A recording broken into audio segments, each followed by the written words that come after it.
VCY America presents Crosstalk, a nationwide call-in program discussing issues that have an effect on our families, our communities, our churches, our nation, and our world. Crosstalk, an opportunity for you to voice your concerns for biblical principles. And now live by satellite and around the world on the internet at vcyamerica.org. Here is today's Crosstalk. And thank you for joining us on Crosstalk here on VCY America. Ladies and gentlemen, over the course of many years, we have warned about the global push for sustainable development and the attack on property rights. At least the half dozen years, at least 6 years now, we've been talking to you and bringing to your attention the growing threat to our nation's food supply by globalists who want to control this our food supply, coupled with the war on beef. I mean, have you noticed the escalating prices on beef? Have you seen the diminishing of farmland across this nation? Are you aware that another beef processing plant is scheduled to shut down, and yet another is scheduled to reduce their hours? Our guest is going to be addressing these issues today, and further, we're going to be taking a look at the change on direction in energy policy in the United States, and also the growing AI digital threat. Are these all separate issues, or are these underlying roots that connect all together? Joining us today, we welcome back Tom DeWeese, president of the American Policy Center. He's one of the nation's leading advocates of individual liberty, free enterprise, private property rights, personal privacy, back-to-basics education, and American sovereignty and independence, and protecting our constitutionally guaranteed rights. Tom, you could be one of our founding fathers here. Welcome back here to the program. Thanks for having me. I really appreciate it. So let's begin with our food supply. I mean, many were shocked by the announcement from Tyson Foods just recently closing this beef processing plant in Lexington, Nebraska. It's a city of like 11,000 population, and they employ 3,200 people. That's nearly a third of the population. Associated Press is reporting this plant has a capacity to slaughter some 5,000 head of cattle a day. But to add insult to injury, at their Amarillo, Texas processing plant, they're planning to drop one of the two shifts and eliminate 1,700 jobs, and reported that they produce, Tom, beef processing capacity nationwide by 7 to 9%. What is going on?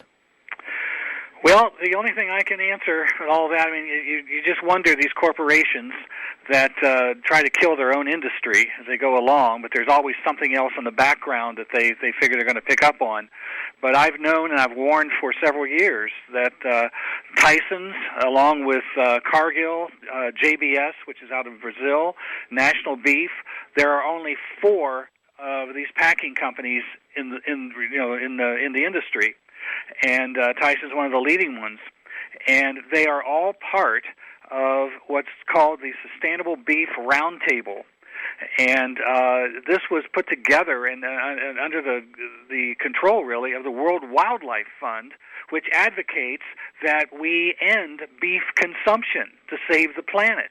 And here they are, sitting there, and also sitting at the table with them is the National Cattlemen's Beef Association, which is the largest representative of the American beef industry.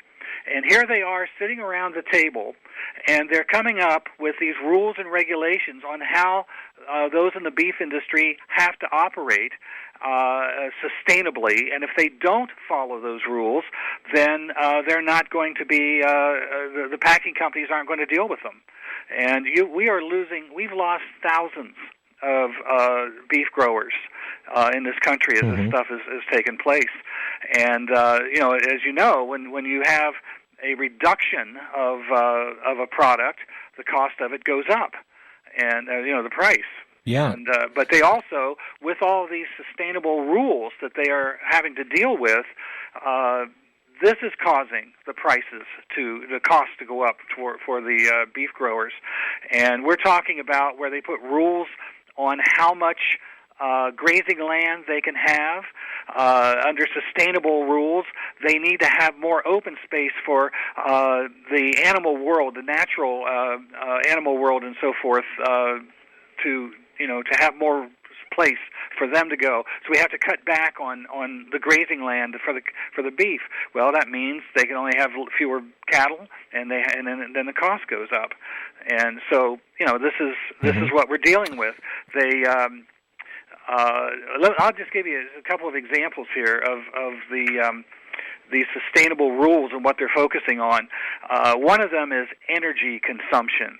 And the argument that they use is that for steak to end up in your plate, the cow has to consume massive amounts of energy along the way as the cattle are transported thousands of miles to slaughter, to market, to refrigerate. And then we got to remember that the meat also has to be cooked.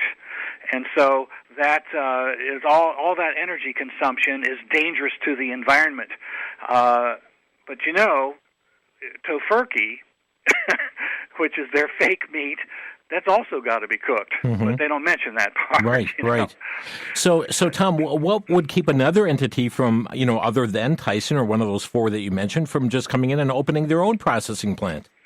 Some have tried that. There have been some cattlemen who have tried to open their own plants.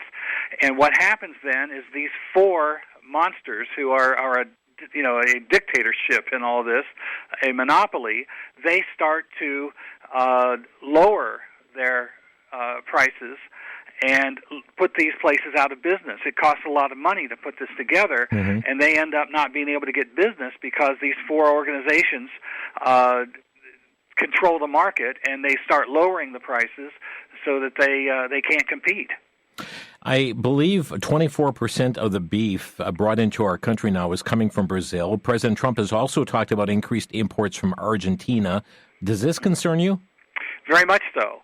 And I've tried to look into what is Trump doing with Argentina, and the conclusion that I've come up with is that he's looking at the American beef industry, and he probably had a conversation with the National Cattlemen's Beef Association leadership, and being part of this roundtable.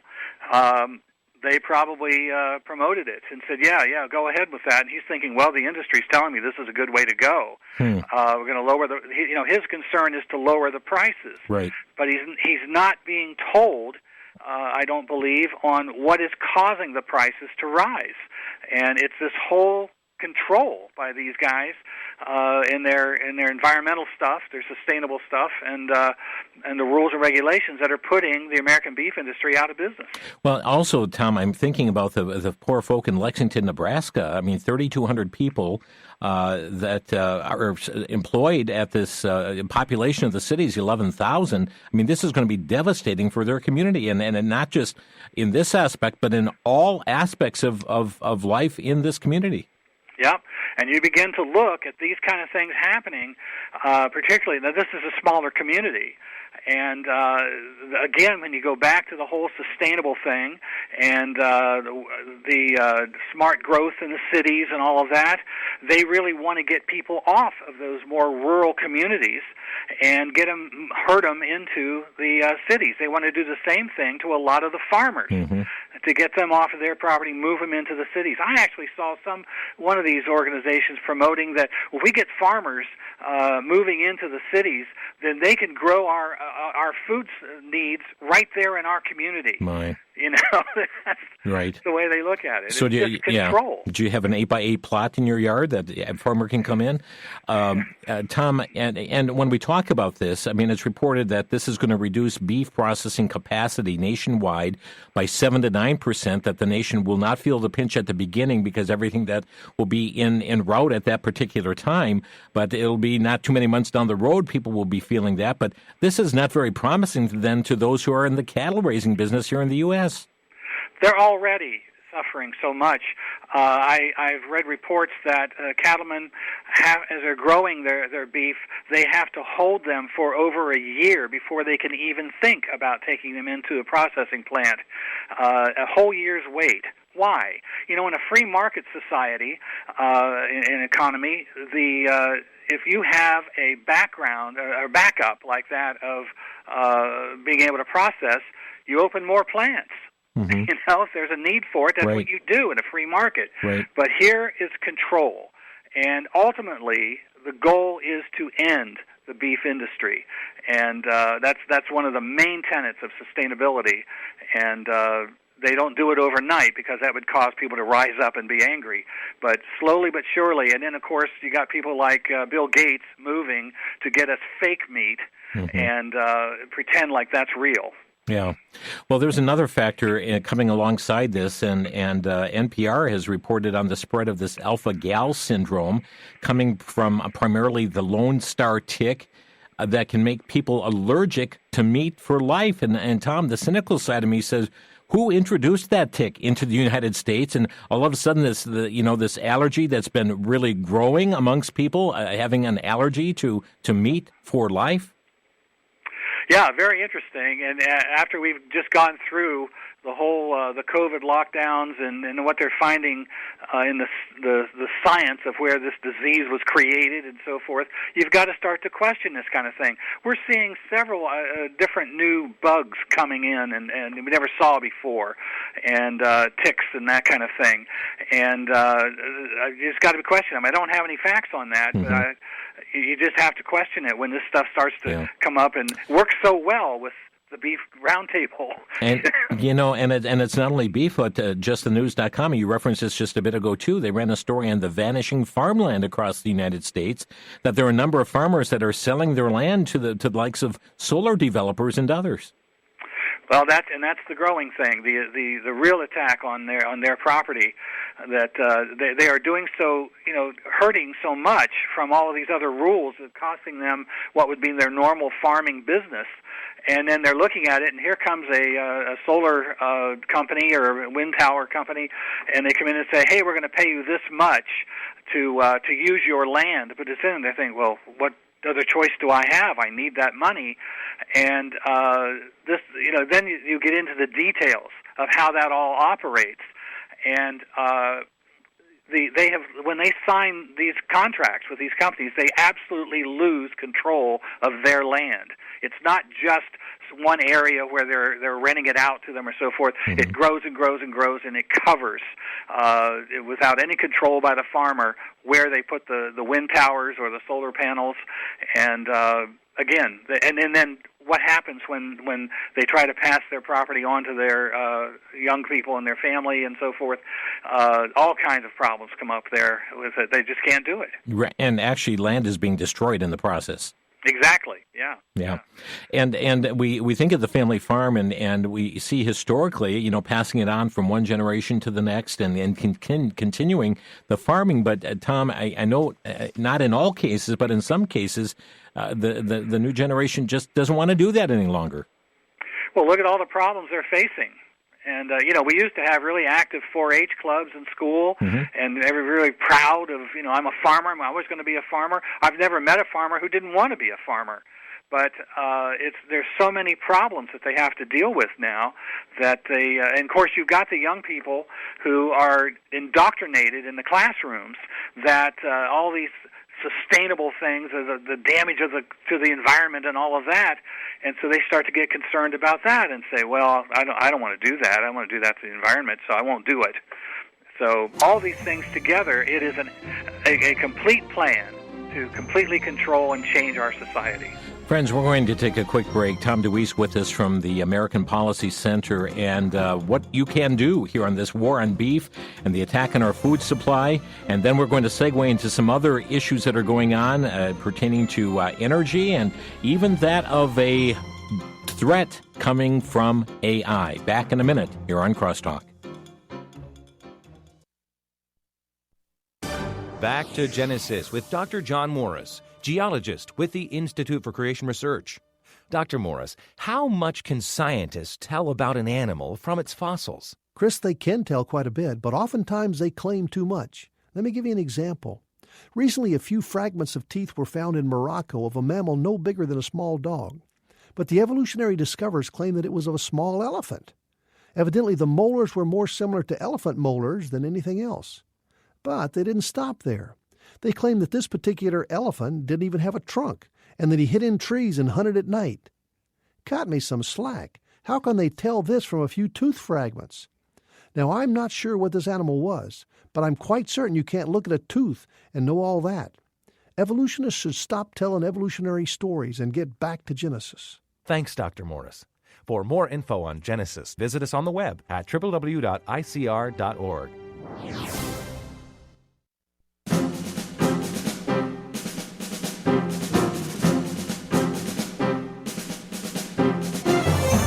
You're listening to Crosstalk on VCY America. Tom DeWeese is with us today, president of American Policy Center. And friends, we could speak for quite some time here dealing with this war on beef and the attack on our food supply and the taking of farmlands and turning them into wind turbines and everything else, for properties to promoting solar and so forth.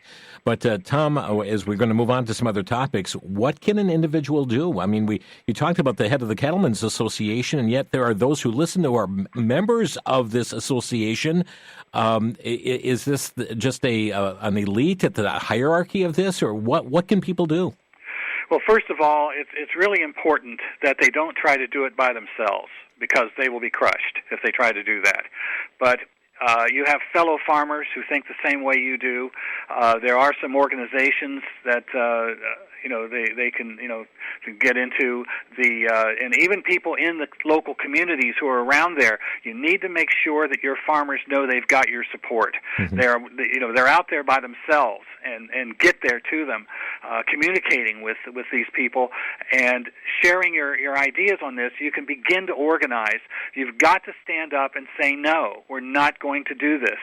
And these people who are in control of these organizations we're talking about, the Sustainable Beef Roundtable and all of that kind of stuff, they are very conscious of having a spotlight put on them. They don't want that, especially the beef packers. Mm-hmm. One of the big issues that people are pushing right now is we've got to get country of origin labeling on all of the packaging, mm-hmm. and people to know where their beef is coming from. This is major.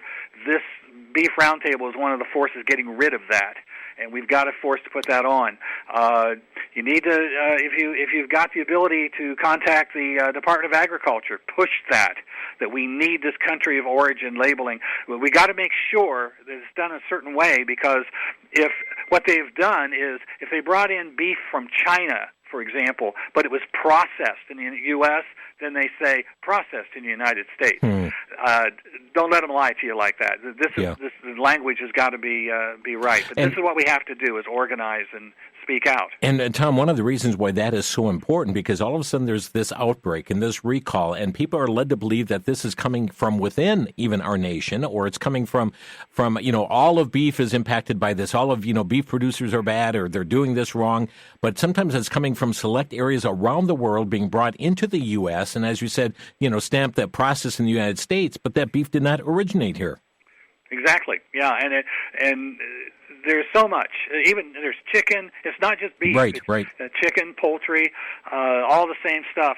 They're much more ahead of the game in chicken and poultry and what they're doing than they have been with beef. But beef is catching up pretty quick. Yeah. Well, Tom, on another topic, and friends, we'll invite you when we open our phones later. You can call in on this beef issue and farmland issue, but we've got some other issues we want to introduce to you as well.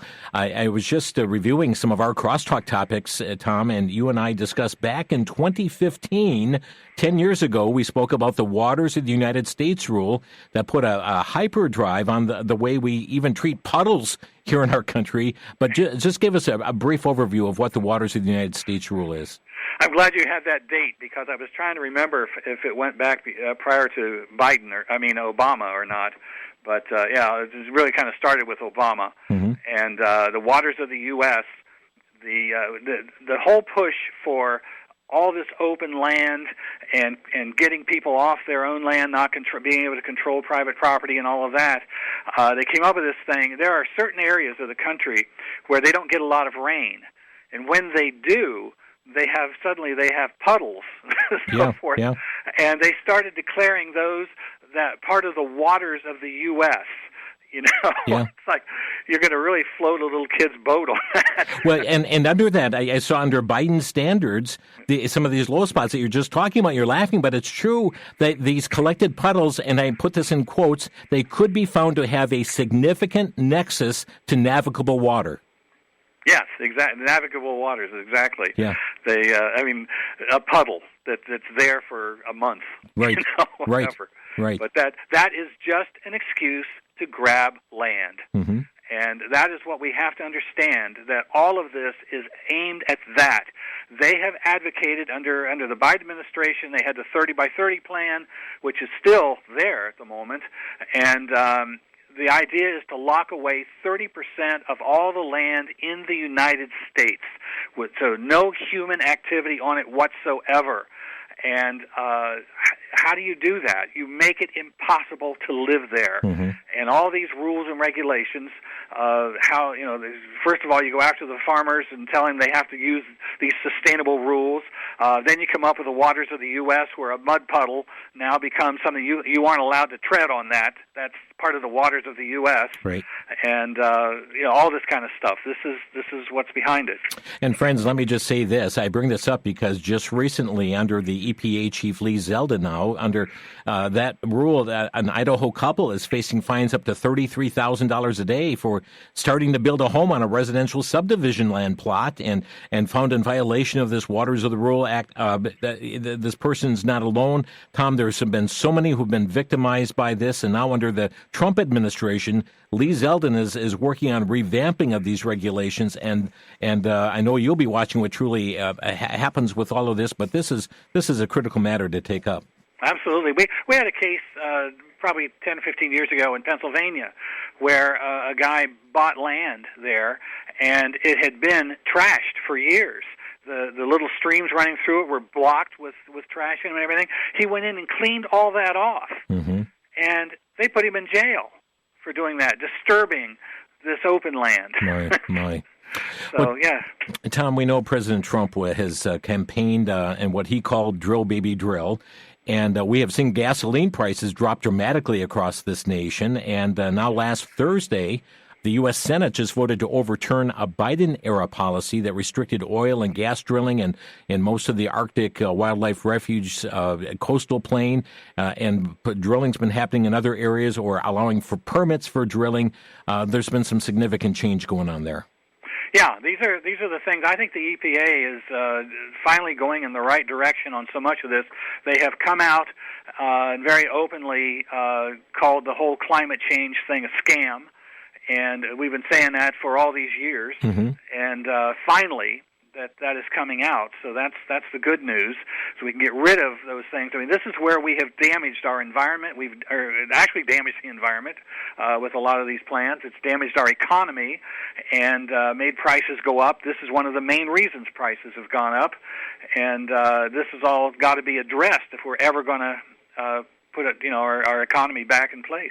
We're speaking with Tom DeWeese today. He is president of American Policy Center. And Tom, we're going to be introducing a topic pertaining to AI today. But just before we do that, you are addressing these issues regularly through your website and email releases. How can our listeners get more information on all of this?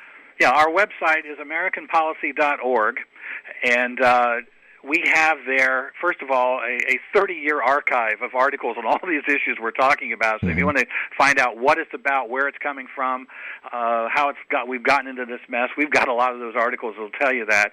A couple of years ago, I coined the term building a freedom pod in your own community. The important thing is for people to organize locally, to stand up to this.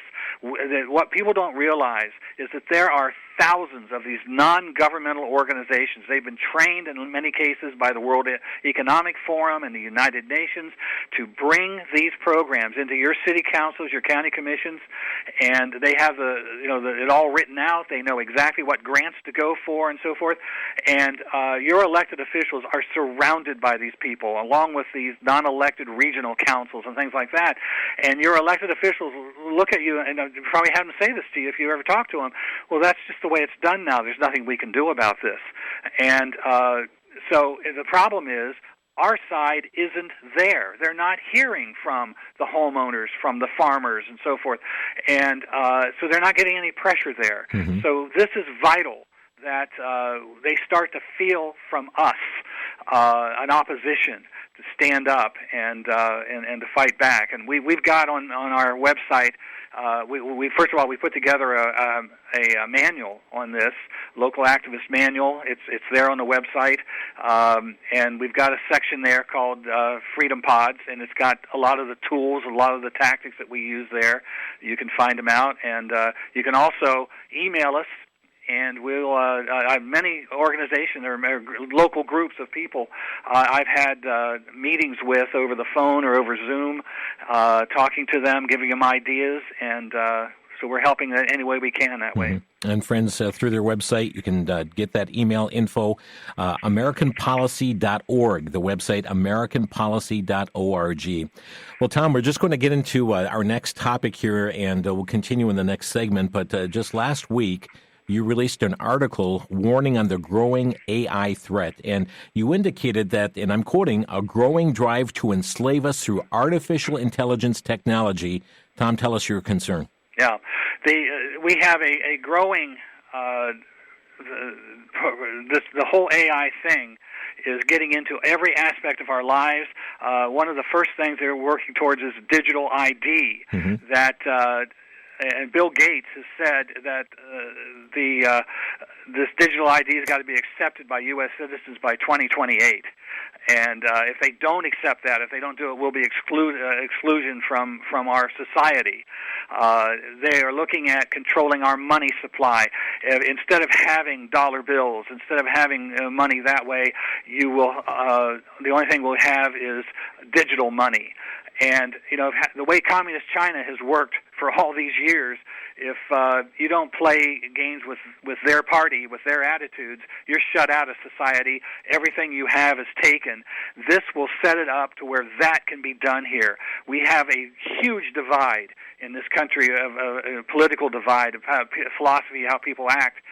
And if the wrong people are in control and everything you have is under this digital control, your money supply, your property, everything you own, they can literally take it overnight if they have it all up there in the data banks and stuff. And so and Tom, as you've been speaking here, I mean, you say that you indicate that they will have power to track, monitor, and control every aspect of your life, from your money and health care to your social connections. Now, you're not just saying that as a scare tactic, are you? No, I'm reading the reports that I get every day on what they're looking at, what they're doing. They've already got a lot of that. And one of the big things, the reason this is pushing so hard, President Trump is surrounded by the people pushing for this. And one of the big arguments they're using is we have to stay ahead of China on this. And, you know, they're talking militarily, but they're always also talking our whole society. We've got to stay ahead of China on it. Well, the fact of the matter is that China has, if we've got everything in our lives online like this, in digital form, they've got great hackers who could come in and control everything that way. I have said, almost jokingly, but I'm not really joking, that if we really want to beat China, then let's stop all of this so they've got nothing to hack, so that what you own is yours. Yeah, yeah.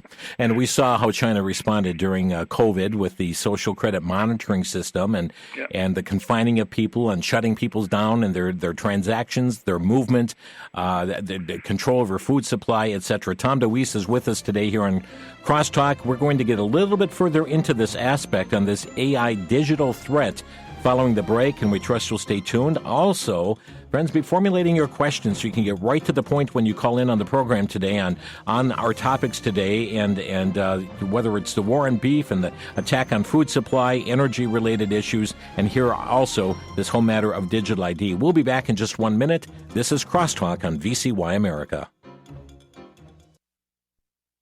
Christian film writer, director, and producer Rich Cristiano has released 4 powerful films that motivate, encourage, and challenge believers. These also share an evangelistic message to the lost. VCY is offering the Cristiano 4-pack DVD set. The set includes Unidentified, which follows reporters as they cover the UFO issue only to be confronted by their eternal destiny. The Secrets of Jonathan Sperry, demonstrating the powerful impact a senior citizen has on young boys to reach others with the gospel. Play the Flute, which follows a youth leader who is put in charge of a teen group that is filled with spiritual apathy and finds himself in an uphill battle.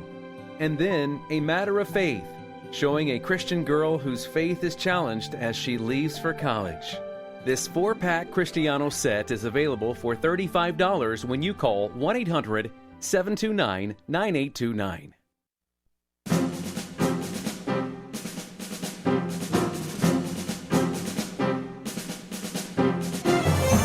You're listening to Crosstalk on VCY America. Tom DeWeese is with us today. He is president of American Policy Center. And Tom, you said something pretty startling in the last segment, and I want to bring it back here for your further comment. And it was a quote that you made by Bill Gates, who has said, digital ID must be accepted by U.S. citizens by 2028. Otherwise, they risk exclusion from society. That's a pretty alarming statement. Yeah, it is, and he said it. And we saw during COVID they were pushing for a worldwide ID system to make sure that you had had your vaccines before you travel and all that kind of thing. And this is just a continuation of that. How many times do we have to say it? This is all about control. The issues are created so that we voluntarily surrender our liberties, thinking, oh, my God, we've got to do that sort of thing. Mm-hmm. And people aren't thinking where this leads to. But, that whole thing, we're already starting to see that Americans traveling to foreign countries are now having to sign in certain ways they didn't have to do before, all creating a digital data bank. And when they put these data banks together, and the AI improvement that is taking place, improvement of the quality of the product, the facial recognition cameras are everywhere. Yep. They'll be able to see you much better, everything you do, where you travel, who you talk to, the kind of things you do all day long. Every single thing in your life is in a data bank. And Tom, on this issue here, there are battles happening in cities all over this country right now, city councils, county commissions, on the matter of these massive data centers, and Bill Gates has been a big proponent of these as well. And it's just not one here and one there. These are planned for all over the country. Absolutely, and they're huge, and they're using massive amounts of water and electricity to do it. We've got over 200 of them here in Virginia. I think we're the leading state at this point, but there are others that are catching up quickly, Ohio and others. And what I have seen in a lot of these are put in more rural areas. Yep. And they literally are destroying the culture of rural communities. These massive data banks. What did we hear from the Biden administration was a 30 by 30 that we had to have all of this open space for natural, for animals and natural things to grow. And that's why we couldn't have homes built there. And I think, we have a housing shortage now. No, we don't. We got a government problem. But the idea is all that open space is now being put under roof. Some of these data centers are more than 10 acres in size, and they have 10 and 15 in an area, and they're using huge amounts of water, huge amounts of electricity, and I get a report every day. I don't know why I get it, but it's called What's in AI, and it's really a pro AI report, and they were talking about what do we need, all the water that they use and so forth, and the energy. Well, to make all this work, what we need to do is make sure we rush to convert all of our energy to wind and solar. Wow. They produce nothing in the way of energy, and what you're going to end up having is communities trying to live off the wind and solar while they are putting together their own energy plants, to run this stuff. Now, I do know, this big push for AI and certainly these data centers. Don't we face significant job displacement by AI? And I've seen some who've addressed this and said, we will solve that by giving universal basic income to everybody. Yeah, absolutely. I actually ended up, back in January, I was invited to attend a meeting in Boca Raton, Florida, on the issue of people starting new businesses. They need to understand all the new technology that's coming out. And I sat there listening to this panel of people promoting AI. And they kept talking about, oh, we're going to start a new business. You're not going to need secretaries. You're not going to need people doing this job or that job. And your profits are going to go up because you don't have to pay it out to people. And my brain kept screaming, if nobody has a job, who's going to be your customer? But they never once brought up one single negative thing about all of this. And then in this report that I get every day, this What's in AI, they address this issue of reducing the number of employees. And this is a quote from what it said. As AI systems become more advanced, they will start to infiltrate various sectors, beginning with white-collar jobs and eventually extending to blue-collar industries. This shift could lead to a situation where businesses simply don't need human employees to maintain and increase profits. Right. One widely discussed solution in the potential job displacement caused by the AI is universal basic income. The primary means of earning a living is no longer necessary for many under this. This is absolutely leading to total slavery. Friends, I'd like to open our phone lines here. Our number 800-733-9829. That's 800-733-9829. We're speaking with Tom DeWeese today, the war on our food supply, as well as this AI digital threat. And Tom, let me ask, is there an underlying root system that connects all this together? Well, when you're talking about taking AI into such a huge area of everything in our lives, that's where the data centers are being put in place to cover all of that. So it's all connected to, at the top, total control of every single thing that people do. They want to reduce population, they want to control the population, and they want to control our energy, our food supply, our way we live, our homes, everything. Again, friends, our number to crosstalk today, 800-733-9829. And Tom, we know with this AI stuff going as well and the job displacement, this is really a stifling of the creation of new ideas, new products, new engagement as well. Well, I'm glad you brought that up because that's absolutely true. Especially have the universal basic income. The reason the Soviet Union collapsed is because of this very thing. People have no incentive to do anything. They aren't allowed in a lot of cases to do anything. New ideas, new creations, things like that. And so you get people who are the producers, and they start looking at the people who don't produce, and they say, why am I bothering? I'm getting exactly the same thing they're getting, and I can't get ahead. And when that happens, then civilization ends. And that's exactly where it goes.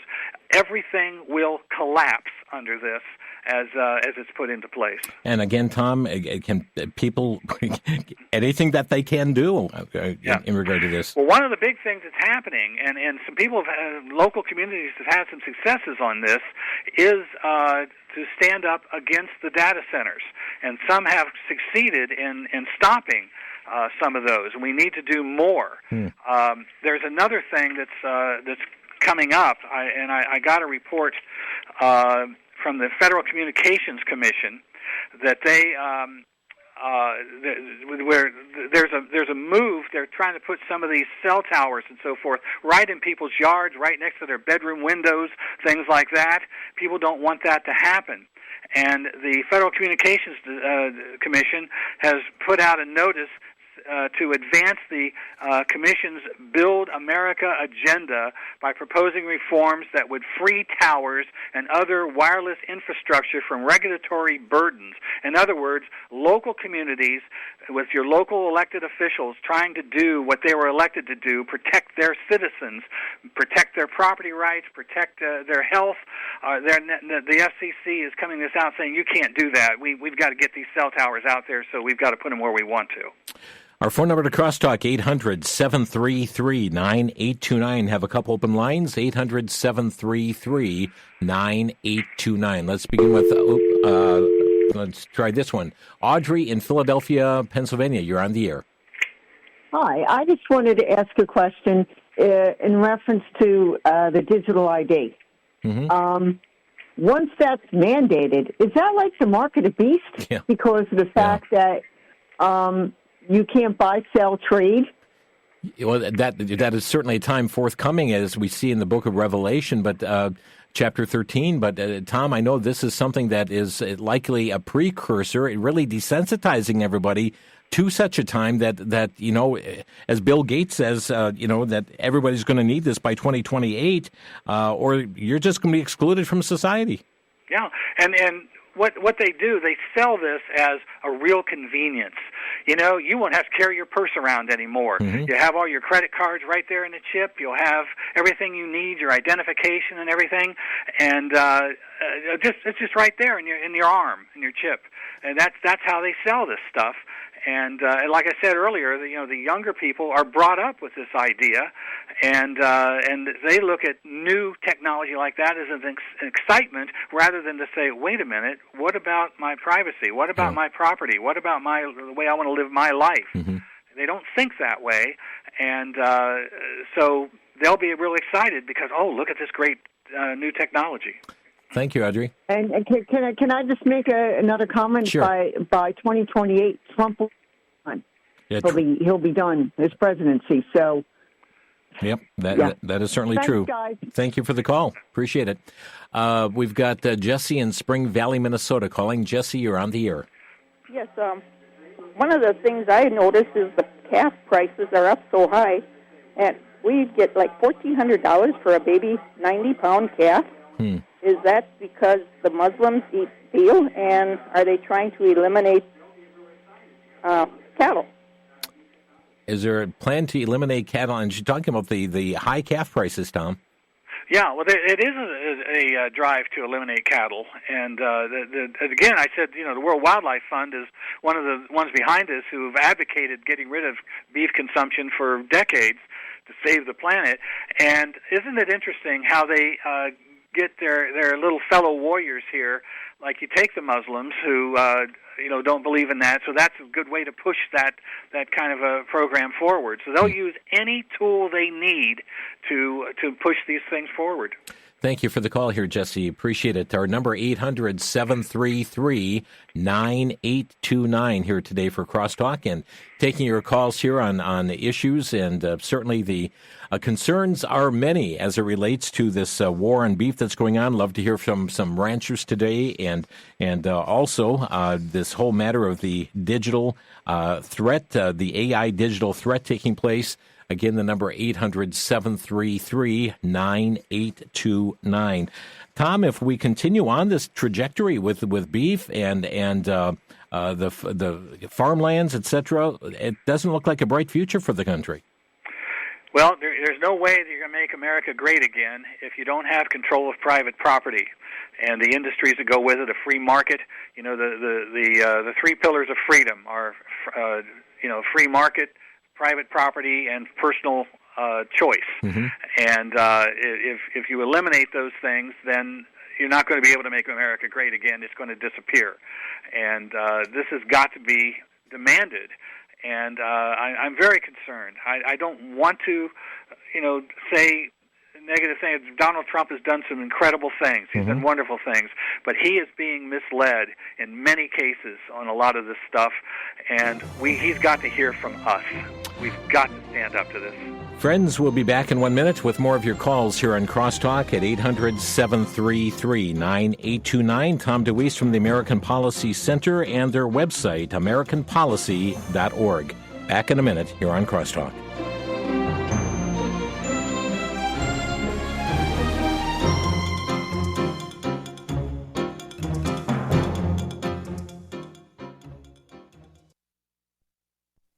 For the Worldview Report, I'm Brennan House. Our website's worldviewtube.com. Recently, actor Kirk Cameron came out, made a shocking video talking about the fact he now believes in the idea that people go to hell for a period of time, not forever, and then they're annihilated. Whoa. This was the guy that was preaching hell's best kept secret and a sound biblical gospel. He's now not only changed his eschatology from when he starred in the movies Left Behind, but now he questions whether hell is eternal He makes the case that it's eternal punishment or eternal judgment, but doesn't have to be eternal torment. But wait a minute, doesn't the Bible speak about in Revelation chapter 14, those who take the mark, that the fire of their torment is forever and ever? There's so many verses that use the word forever. I think this is obviously a real problem and a clear sign that we have to get back to following the Bible. Thus saith the Lord, not thus says a former actor.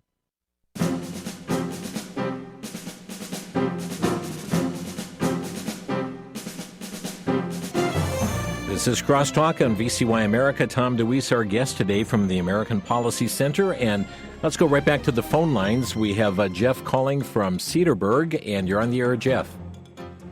Quickly, do you think that the lack of enforcement of antitrust laws ties in with everything you're discussing? I think that's a good possibility, yes. Because, like I was mentioning with this whole Sustainable Beef Roundtable, talk about antitrust. I mean, they've made themselves a monopoly, and you can't compete with them, and that's completely against the principles of a free market. Thanks, Jeff. Paul is next in Santa Fe, New Mexico, and Paul, you're on the air.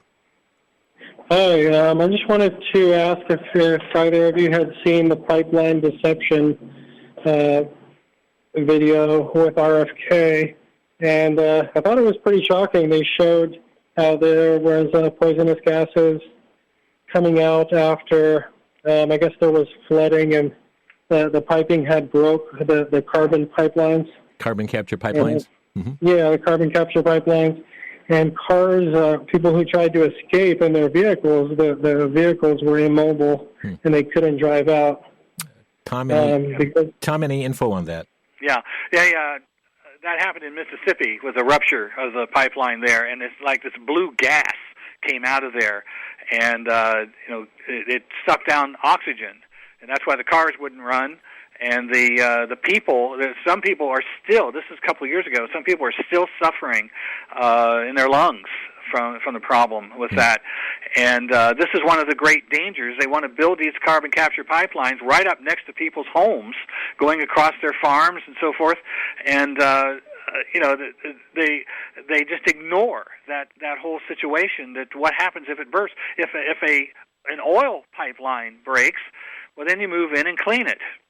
But this, and of course you got to get to the very reason. There is absolutely no reason to bury carbon in the ground. Carbon is not a pollutant, and it is needed by everything that grows. And they've made it this poison that we've got to get rid of. Cut back your carbon footprint. It's a complete lie. Paul, thank you. Thank you for the call. We've got Donna in Wheelersburg, Ohio. You're on the air. Yes. Much of what is being talked about today, I've heard since the 1990s, and some before the 1990s. So these are not conspiracy theories. These are facts. Concerning the meat allergy that's coming from the ticks in my little area of southern Ohio, it's happening. My medical doctor said that he is now allergic to the meat because of a tick. Wow. Also, I would urge people to check their privacy policies at what they're signing on to at the hospital, at their doctor's office, through their Medicare company. When they have a Medicare company, they need to be reading privacy policies because their policies are anything but private. Right. Anything but privacy. It's an invasion of privacy, and with my Medicare company, they're wanting me to in order to access their site on the internet, I'd have to sign on to their privacy policy, and I would be giving, among other things, access to my camera on my computer. My. Okay. Thank you very much. Good warning here, Tom. And I know that, many times people go on a site and they just hit allow. And there are ways even to keep all these tracking cookies, from sites visited, et cetera. But it was a good warning from that caller. Absolutely. By the way, those people who were spreading this information around in the 1990s was me. Yeah, yes. Yeah, you've been at it a long time. Yeah, but people are voluntarily signing their lives away on this. It's just paperwork, whatever. We don't worry about that. And I had a doctor wanted me to sign a document online that said that if their care would cause some kind of problem in my body, I wouldn't be allowed to sue them. And I said, wait a minute. Yeah, yeah. I'm going to sign away my right to defend myself? Yeah. So, Ryan is calling from Minnesota. Ryan, you're on the air. Hey, my question is this. I was talking to a gentleman about these AI or these data centers. Mm-hmm. How come so much water usage? It blew my mind. Yeah. And I'm just from small town, guy that's been around cattle and stuff, and I know they drink a lot of water. But how come so much water usage in that data center? Yeah. They say they have to keep all these computers cool. Yeah, cool. So forth. They have to have air conditioning and so forth. And when you're talking about a 10-acre building, that has a lot to do with it. Huge cooling systems necessary for that equipment. Thank you. Let's see. We've got longest holding Johnny in Milwaukee. You're on the air. Hello, Johnny. Yes. Yes, my comment is about the comment that was made about eliminating people. Yeah. Well, I am a child of God, and this is to all the Christians out there. Be careful when you go to talking about eliminating the children of God, because God has eliminated many people due to his children. And so we don't walk by sight. We walk by faith. Yeah, indeed. And the Bible says that we don't worry about him who can destroy the body, but yet we fear him who can destroy the body and the soul and be cast into the hellfire. So this is to all the Christians, that we will stand no matter what, because we trust and we believe in God, and man can't do anything to us unless God allow it. Thank you, Johnny. Appreciate it. Seth in Ohio, you're on the air. Yeah, you're talking about they. Who specifically is they that wants to control and is going to be controlling us? Thank you, Seth. Tom, who wants to be in control? Well, one of the main forces behind, first of all, the United Nations was created to create all this stuff. But the World Economic Forum, Klaus Schwab, that whole bit, they came out with the idea of the Great Reset, which is a perfect term for what they're trying to do, completely reset human society. The United Nations, when they put together Agenda 21, said, it's a comprehensive blueprint for the reorganization of human society, and you've got over 20,000 non-governmental organizations, the Nature Conservancy, the Sierra Club, the Audubon Society, on and on and on, these kind of groups that are, they are the shock troops to put all this stuff in place. They are the ones training their people to go in and talk to your local officials and push the agenda and so forth. This is who it is. These NGOs, the World Economic Forum, the United Nations are the main forces behind it. And we're going to have to leave it there. We're out of time today. Tom DeWeese, our guest. AmericanPolicy.org is the website. Tom, thanks for joining us. My pleasure. Thank you. And friends, thanks for joining us here today on Crosstalk. Stay informed. Share what you've learned with others. God bless you. You've been listening to Crosstalk via satellite and the internet from VCY America. Views expressed may or may not be those of this station. For a CD of today's program, send a donation of $6 or more to VCY Tape Ministry, 3434 West Kilbourne Avenue, Milwaukee, Wisconsin, 53208, or download by RSS or podcast from crosstalkamerica.com. And join us again for Crosstalk.